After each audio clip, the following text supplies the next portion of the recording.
Lockdown te ania dora hon thei boxi lawa tunlai kan video chu chi review mai le hala chu wangin milo en sak sam zel turin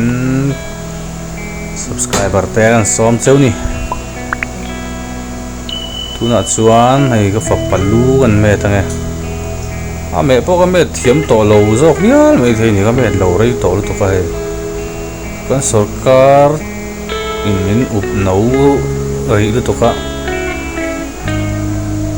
khui patanga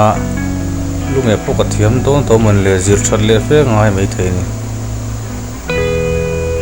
siang vel zu ni e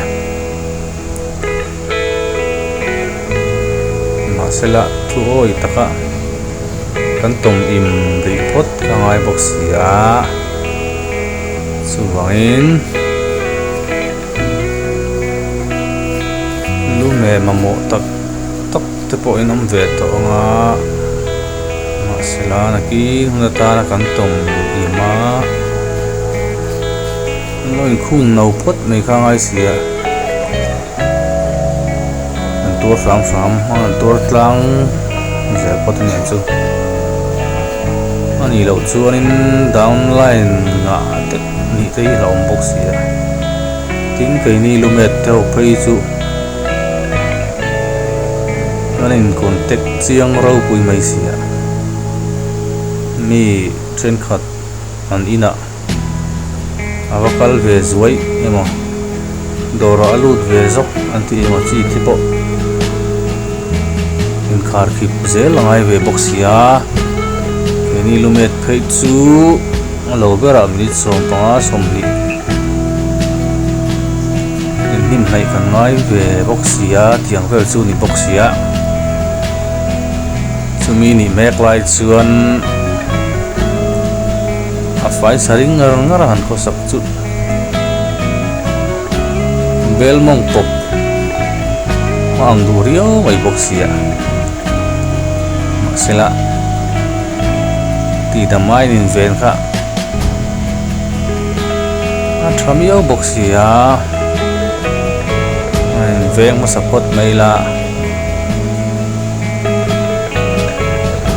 dam kan ho pot chuan kan dam pot chuan kina zalen takin na kan la tho thei pha na tur zok kha ni meo box ya ma ni mon trewa kim kur takin kan omri zel pot an mei ani yang chu siri chuan an met vela hei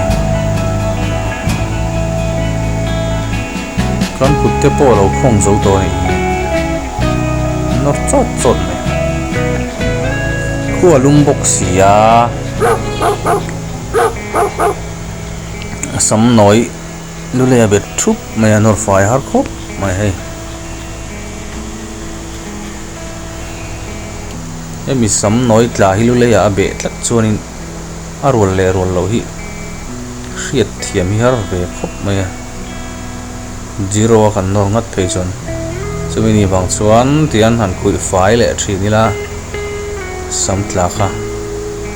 ami khanin arol le rol lo kha lo hlia ve thina an khui fai ma sate te la kan nor le thina khanin lume rol le rol lo te hriat ol samin dan thla ve thin ni chuan